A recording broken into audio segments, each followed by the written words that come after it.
The Cyber Spy by Nathan Holden. A mystery suspense political thriller. Audiobook Book 1. Edited by Buzz Books and Beyond. Narrated by InVideo. Story length 21 minutes.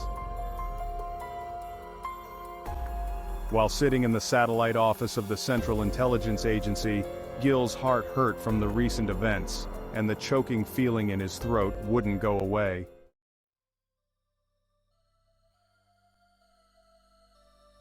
He'd arrived in the United States without incident.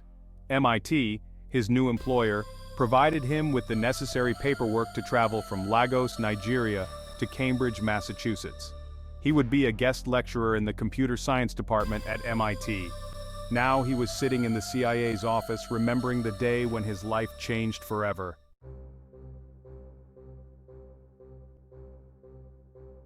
A strange African man approached him outside his apartment just outside the MIT campus. The stranger started the conversation with light pleasantries. "Good afternoon, Master Osei. It's such a pleasant day here in America," he said in a calm voice. "Good afternoon. Do I know you?" Gill responded. "No, I'm sure that you don't. But you know the organization I represent." The conversation turned dark when the man informed Gill that his family was being held captive and would be safe as long as he followed the group's demands. The man provided Gill with evidence of his family's capture.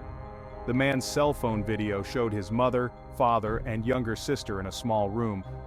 Gill reached for the phone, but the man quickly pulled it back as his cold, dark, and lifeless eyes stared at Gill. He then went into his pocket and gave Gill a burner phone.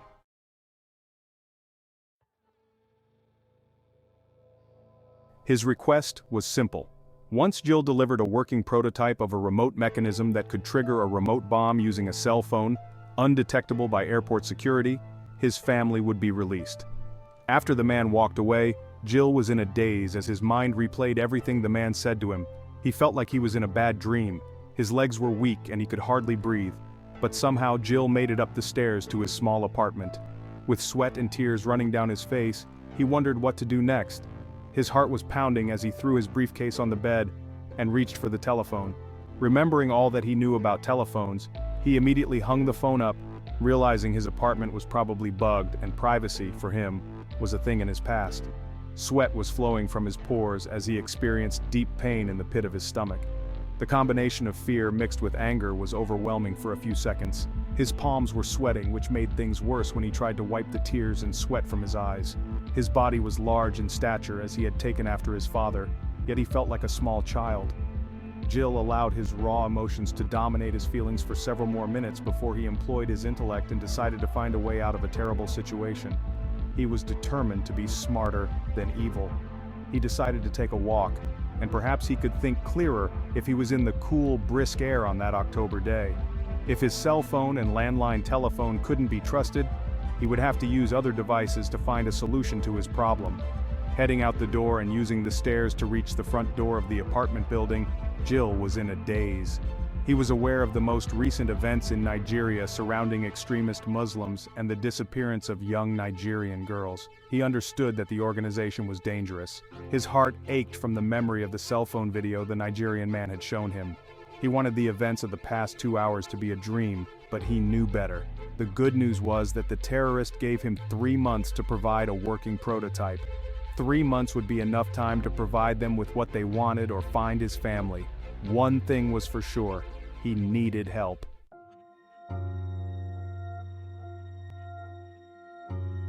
Gill found himself in the college library. Surely his research couldn't be traced there. As his large black fingers touched the keyboard, his mind was confused. The American police couldn't help him. The authorities in Nigeria couldn't or wouldn't help him unless he paid a large sum of money, and even then, what the terrorists wanted was so important that maybe no amount of money could stop them. Gill felt helpless. An internal mountain of anger formed within his belly. The rage he felt inside frightened him. His parents and younger sister, located in a small room, probably had little food, yet Gill was determined to stay on the positive side of life if possible. Gill understood the level of a man's intelligence was defined by his ability to control his emotions. He was determined not to lose himself. As he surfed the internet with no particular subject in mind, he thought about how to build the device the terrorist wanted. He thinks about what would be needed to make the device work. Then the image of hundreds of innocent people dying came into his thoughts and tore through his mind. Gill felt as if he was dying little by little within himself. He would never be the same man again. He would forever be assigned to the dark side of life. He would never know joy, laughter, or happiness again, and if he lived, he probably would be used repeatedly for evil. He loved his family, and there was no doubt he needed to find a way to save them. Yet more than that, he needed to save himself. He wondered if being highly educated made him more self-preserving. What if they killed his family after he delivered the device? He'd have to include a way to abort the mission if his family wasn't safe. He wondered if he could accomplish the task. Was it even possible? After sitting at the computer and staring at different sites with little to no connection to his problem, his large fingers typed in the letters http://cia.gov, and within a split second, he was where he needed to be. And almost just as quickly he backed out of the Central Intelligence Agency's website and put in the words CIA offices plus Cambridge, Massachusetts. Gill realized he would need to play cat and mouse game for his plan to work. He understood he needed to collaborate with other knowledgeable people who understood his plight. The CIA understood these matters more than he, and they were trained to deal with the impossible. Gill decided that he would be absent from work the next day due to illness. His day would start at the medical facility as he would try to confuse anyone who might be following him. The following day went as planned. Early in the morning, Gill called MIT Human Resources and reported his illness. He received a recommendation to visit a medical facility. The medical facility was extremely prompt, and his visit was in and out of the doctor's office within 90 minutes. Once the doctor was sure he wasn't a victim of Ebola or some other African disease, Gill received medication to help calm his stomach and eliminate the flu-like symptoms. Upon leaving the clinic, Gill headed out the back way and doubled back to a bus stop 3 blocks from the clinic. But again, he saw no evidence of being followed unless they were of European descent.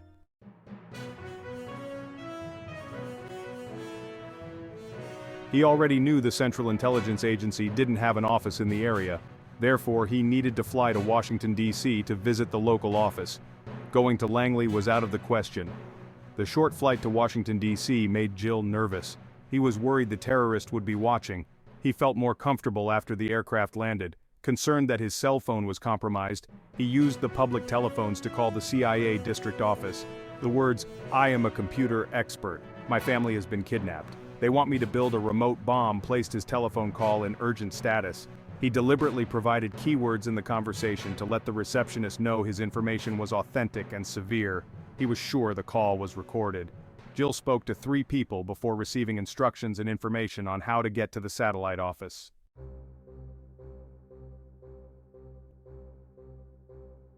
When he arrived at the office building, he was surprised to find the CIA's office in an unmarked suite in a small office building several miles from the White House. A special trip to CIA's headquarters at Langley was out of the question, he kept telling himself. There wasn't time. The small satellite office would have to do. Gill went through a series of security detection devices before being allowed on the elevator to the unmarked office. When the receptionist asked him to state his business, Gill was direct and tried to make sure his accent didn't confuse the message. "I'm a computer engineer. Terrorists in Nigeria have kidnapped my family, and they want me to build a remote bomb to go on a commercial aircraft." The receptionist was calm, but Gill could tell his statement put a sense of urgency into her daily activities. "Yes, we've been expecting you. Please take a seat and someone will be with you immediately. Can I offer you a cup of coffee?" "Yes, please," Gill responded. He didn't drink coffee, but he needed to say yes to show his willingness to cooperate. A second woman delivered a cup of coffee with cream and sugar to him in the reception area as he waited. She was an African-American woman with short afro and large hoop earrings. Somehow, Gill knew the earrings were gold. She reminded him of his sister in Nigeria. Her smile was warm, and she made Gill remember he was without a love interest in his life. He wondered if his thoughts were a good sign. How could he be thinking about a woman sexually during this crisis? Again, Gill wondered if he was a different man when he first left Nigeria for school in New Zealand. New Zealand wasn't exactly Western education, but it wasn't strict Muslim education either. Gill took the thoughts of finding a mate as a sign that his life would be normal again. Finding a suitable wife would be on his personal agenda. Born with the eyes of the tiger, the women in the village where he grew up viewed him differently from the others in his village who had dark skin and dark eyes. His hazel green eyes could always see things that others could not. Gill put the sugar and cream into the coffee as a regular coffee drinker. The African-American woman was now sitting in the receptionist's seat. She smiled and continued with her work, but Gill could tell she watched his every move. He wondered if she had a weapon concealed in her desk and would shoot him if he made a sudden move. He sipped the hot coffee slowly and enjoyed the taste. Suddenly, a medium-height white male came through the office door. "Mr. Osei, my name is Mr. J. I understand you have a unique situation?" The man looked nothing like the CIA agents in the movie. Gill was surprised by the commonality of the man to everyday people. Gill didn't understand his thought process, but his confidence in the CIA was reduced. Where was the James Bond type of agent? "Yes, sir," Gill replied. "Follow me," the man demanded. Gill stood up to follow the man and kept his cup of coffee with him. It was clear why he'd gone through metal detectors before being allowed up to the offices. The CIA was already reasonably sure he didn't have a weapon hidden under his garments. Gill followed the man into a small office. The door shut behind them, and Mr. J asked Gill to explain the situation from the beginning. Gill became frightened. What if this so-called CIA would not allow him to do anything? What if they let his family be killed? For a second, Gill felt stupid because he trusted a Western agency knowing so little about them. "Don't worry, Mr. Osei. We'll do everything in our power to help you and your family." It was almost like the agent was reading Gill's mind. Mr. J took notes as Gill explained the situation, starting with college in New Zealand. Mr. J then left the room. Gill didn't see any cameras in the room, but he knew the CIA was recording his every move, so he sat quietly and continued to sip on the cold cup of coffee. Mr. J re-entered the room after about 15 minutes. "Mr. Osei, or may I call you Gill?" "Yes, Gill is fine. We have analysts working on your situation now. They will let us know within a couple of hours what our next step will be. So can I offer you another cup of coffee and a choice of magazines, business, sports, pretty girls?" Gill laughed and replied, "Business will be fine." Gill deliberately didn't respond to the answer about the coffee. After about 3 minutes, the African-American woman came into the small office with a stack of the latest business magazines. She also brought another hot cup of coffee with cream and sugar. Then, unwilling to engage in conversation, she slipped out of the office as quickly as she came in. Gill looked at the magazines but couldn't concentrate on the content. He was worried about his family. He was even more concerned that he trusted a Western government agency to protect himself and his family. Gill waited for almost 2 hours before Mr. J returned. Finally, when Mr. J returned, another man returned with him. The second man looked like James Bond and introduced himself only as the analyst.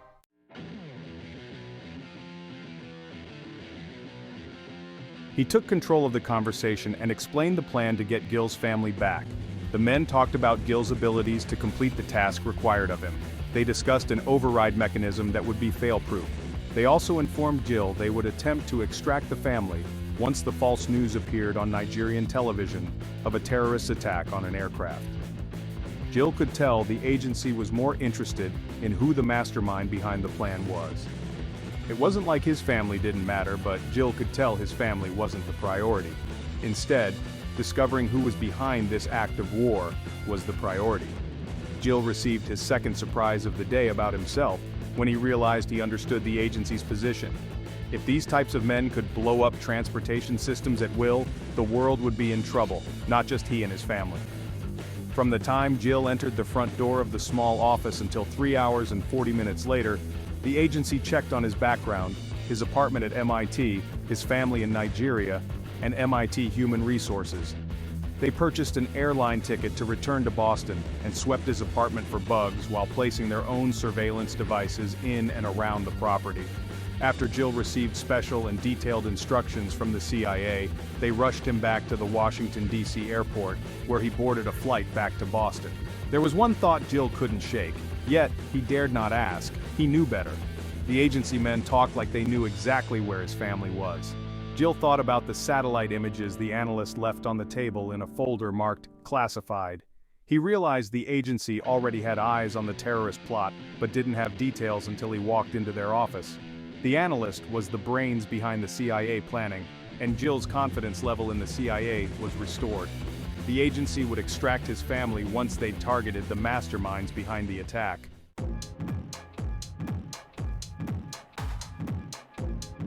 Several days after his secret visit with the CIA, sweat was still rolling down Gill's face as he completed the schematic plans required by the agency.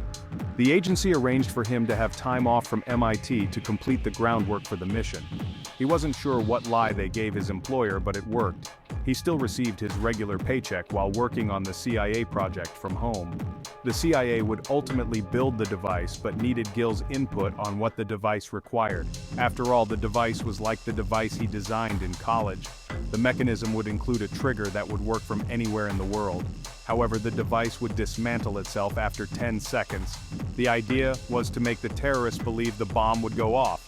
It would be up to the news agencies in certain areas to encourage the group to believe their mission was a success. The entire plan was tricky because the agency would have 30 seconds to determine the target's location. Getting this information was crucial to undermining the terrorists. The CIA took delivery of Gill's notes and schematics before assembling the device, which included a lot of the specs from Gill's New Zealand project.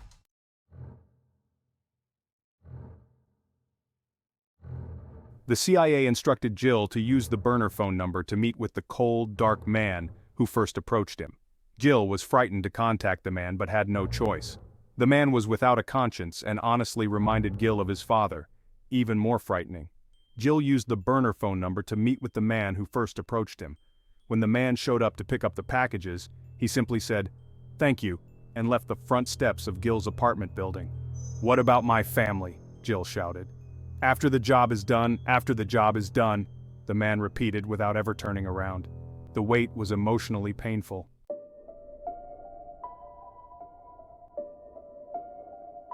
Neither Gill nor the agency had any idea how long it would be before the terrorist would attempt to use the remote device. This was a crucial time for the agency, on edge over a possible second attack on American soil. Gill could only guess other government agencies were notified but not told of the entire plot. The man who picked up the package was followed. The man whom he gave the package to in New York City was followed. They lost the man and the device in Europe. It seems the man who boarded the flight at JFK disguised himself before the flight landed in Paris. This is the only information provided to Gill, who understood the CIA knew more but weren't willing to share. Gill tried to contact his family but had no luck. Finally, a distant relative told him they were okay but seemed distant. Gill's cousin reported that no one had seen his sister for weeks and wanted to know if she was with Gill. Gill didn't divulge what he knew and was concerned the terrorist held his sister hostage and allowed his mother and father to report to work each day. Then it happened.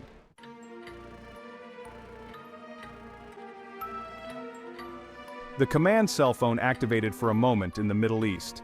Several weeks before, the command phone was linked to the relay cell phone's location in Northern Europe. The two L phones were in sync. The relay cell phone was aboard an international flight headed to JFK Airport from Tel Aviv.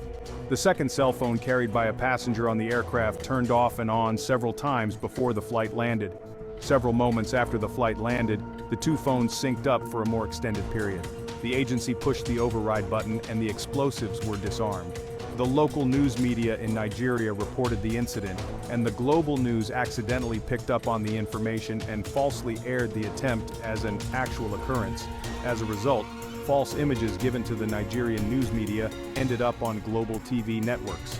There was enough confusion to warrant such a mistake by the news agencies.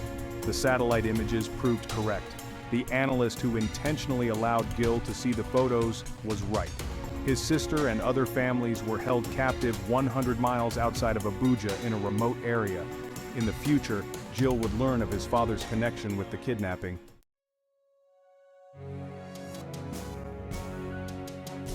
While the world was trying to figure out if there was an actual explosion or an attempt, the agency sent in an extraction team to free Gill's family and was surprised to find only his sister. Nevertheless, the mission yielded important information surrounding the connections between terrorist groups in Africa and groups in other parts of the world. Gill's family was flown back to the United States for safety following CIA protocol.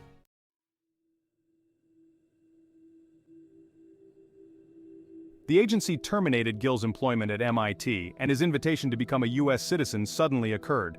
The result was that the CIA wanted Gill to work for the CIA. They were unwilling to allow a man with Gill's talents to roam the high-tech community without supervision, yet they never said it. The offer was a silent demand, and Gill, whose real name is Gill Osei, understood. Gill's decision to work for the Central Intelligence Agency wasn't exactly the future he envisioned for himself or his family. Yet he felt obligated to help those who helped him. He'd be able to work with the latest high-tech toys in the world. He understood it was an offer he would never be allowed to refuse. I'm sure you've heard the news. Book 2 is dropping soon, and it's about to take you on an emotional whirlwind. Imagine getting lost in a story where every chapter pulls you deeper into a world of secrets and suspense. Book 2 brings you a roller coaster of emotions, with each page turn revealing new twists and turns that keep you on the edge of your seat. Expect mind games that'll twist your perception and romance that'll warm your heart. This isn't just a book, it's an experience you won't forget. Don't miss out on this thrilling adventure. Subscribe and ring the bell to be the first to dive into Book 2, Part 1. Get ready for a journey that's as unpredictable as it is captivating. Thank you for watching, and we'll see you on the other side of this thrilling ride.